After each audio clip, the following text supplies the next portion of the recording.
बच्चों हम लोग एपी के बारे में पढ़ रहे हैं। एपी मतलब समांतर श्रेणी, अर्थमेटिक प्रोग्रेशन। कल हम लोग इसके बारे में कुछ पढ़े हैं। आज की वीडियो में हम लोग देखेंगे कि कोई प्रश्न अगर दिया गया है तो उसे कैसे हम लोग हल करेंगे। देखिए, एक प्रश्न हम लोगों के सामने है, संख्याओं की निम्नलिखित सूचियों में कौन कौन एपी नहीं है। यदि कोई एपी है तो उसके अगले दो पद ज्ञात करें। देखिए, हम लोगों को दिया गया है 1 2 3 4 यहाँ पर हम लोगों को दिया गया है। इसमें से हमको चुनना है कि कौन एपी नहीं है। हम लोग यह बात जानते हैं कि एपी की जानकारी करने के लिए हम लोग पदांतर देखते हैं। यहाँ हम जांच करना शुरू करें। कैसे हम लोग जांच करेंगे? देखिए, पहले वाले को हम जांच कर रहे हैं। यहाँ दिया गया है 4 10 16 22। इसमें से हम ये A1 A2 A3 A4, तो A4 माइनस A3 हम करने जा रहे हैं। तो 22 माइनस 16 6 हमको मिल गया। अब हम A3 माइनस A2 कर रहे हैं तो हमको 16 माइनस 10 6 मिल गया। अब हमको लिखना है A2 माइनस A1, तो हो गया हमारा 10 माइनस 4, तो हमको 6 मिल गया। देखिए, प्रत्येक स्थिति में यह पदांतर हमको 6 मिल रहा है। प्रत्येक स्थिति में हमको पदांतर जो है यह 6 मिला, इसलिए डी हमारा कितना हो गया 6। इसलिए यह ए के प्लस 1 माइनस ए के शर्त पूरा कर रहा है। इस शर्त को पूरा कर रहा है, इसलिए यह एपी है। अब पता चल गया कि यह एपी है। तब कह रहा है कि यदि कोई एपी हो तो उसके अगले दो पद ज्ञात करें। हम लोगों को दो पद ज्ञात करना है। यहां हमको A4 मिल गया है कितना 22। A4 बराबर 22। हम A5 निकालने जा रहे हैं।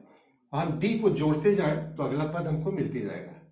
A5 बराबर A4 प्लस D, तो बराबर A4 हमको 22 हो गया। 22 प्लस 6 बराबर 28। इसी तरह से A6 हमको निकालना है, तो A5 प्लस D, तो हमको मिल गया 28 प्लस 6 इक्वल टू 34। अब हम A7 निकाल लेंगे, तो A6 प्लस D बराबर 34 प्लस 6 इज इक्वल टू 40। तो अगले जो हमको 3 पद हम निकाले हैं, इसमें से 2 पद हम ले लिए 28 और 34। यह हमारा आंसर हो गया। इस तरह से जितने पदों को हमको लेना है हम ले लेंगे। इसको चेक कर लिए। अब हम इसे चेक करने जा रहे हैं। कैसे हम चेक करेंगे इसको? अब हम दूसरे पद को जांच। 4 पद है, तो A4 minus A3 is equal to -5 minus, ये -3 को हम इसी के चिन्ह में लिखेंगे -3। देखिए, इस तरह से लिखेंगे -3। इस चिन्ह को छोड़ेंगे नहीं हम। अब हमको मिल गया -5 और ये माइनस माइनस +3 हो गया -2। अब हम A3 माइनस A2 ज्ञात करने जा रहे हैं, तो A3 हमको -3 और माइनस माइनस में 1। अब देखिए, माइनस में 3 और minus minus plus 1 equal to -2। अब हम A2 माइनस A1, तो -1 अब -1 बराबर -2।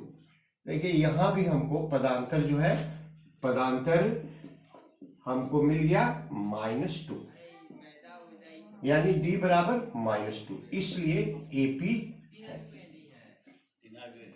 अब इसमें हम अगले 2 पद ज्ञात करने जा रहे हैं, तो A5 बराबर A4 प्लस D, तो बराबर A4 हमारा कितना मिला हुआ है -5, तो -5 प्लस माइनस में 2, तो माइनस में 7। A6 बराबर A5 plus D is equal to -7 plus -2 equal to -9। इसलिए अगले 2 पद हमारे जो हुए, अगले 2 पद -7 और -9, यही हम लोगों का आंसर होगा। देखो, अब हम तीसरे को जांच करने जा रहे हैं। यहां हम देख रहे हैं पदों की संख्या 1 2 3 4 5 है। तो A5 माइनस A4 बराबर -2 और यहां -2 इक्वल टू -4। अब A4 minus A3 is equal to हमारा हो जाएगा 2 अब -2, क्योंकि यह पद -2 तो हो गया 2 + 2 इक्वल टू 4। अब देखिए यहां डी जो है पदांतर बराबर नहीं आ रहा है, बराबर नहीं है, यह इसके बराबर नहीं है, इसलिए एपी नहीं है। अब हम इसको जांच करने जा रहे हैं चौथे को। इसमें देखिए 1 2 3 4 5 6 7 8 9 10 पद है। तो A10 माइनस A9 तो 3 माइनस 3 इक्वल टू 0। अब A9 माइनस A8 तो यह 3 माइनस 3 इक्वल टू 0। अब A8 माइनस A7 तो 3 अब -2 इक्वल टू 1। देखिए यहां भी पदांतर बराबर नहीं आया, यह बराबर नहीं आया, तो पदांतर बराबर नहीं है, इसलिए एपी नहीं, इसलिए एपी नहीं है। इस प्रकार हम लोग देख लेते हैं, अगर पदांतर बराबर आ रहा है तो एपी है, अगर पदांतर बराबर नहीं आ रहा तो एपी नहीं। इस तरह से हम जांच कर लेते हैं।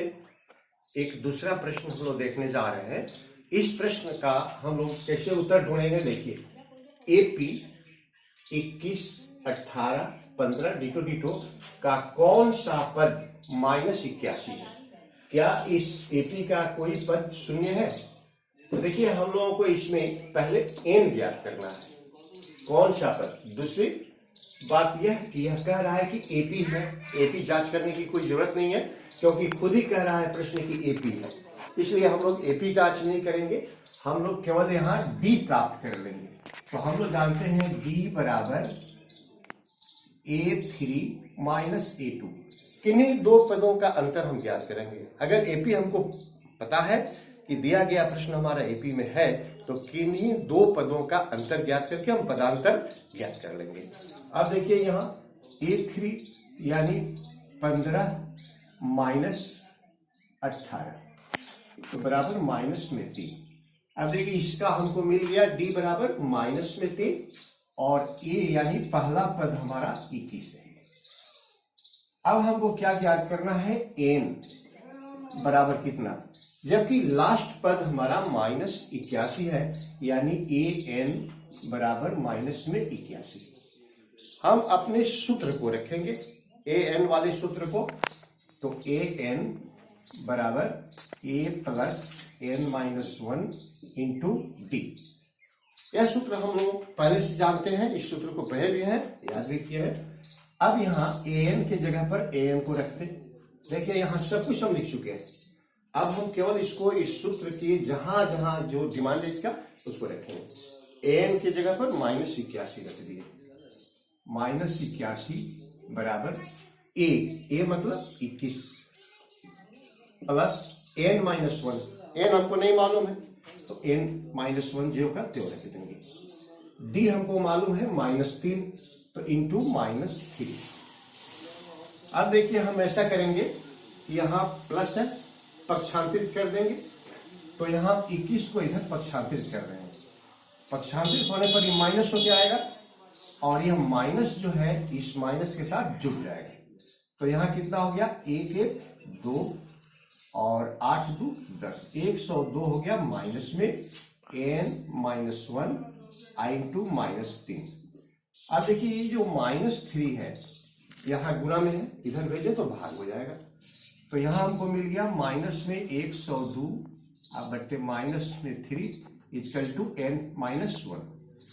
अब ये कट जाएगा, माइनस माइनस प्लस हो गया, कटाने पर 3 3 का 9 और 3 चौका 12, 34 बराबर n -1।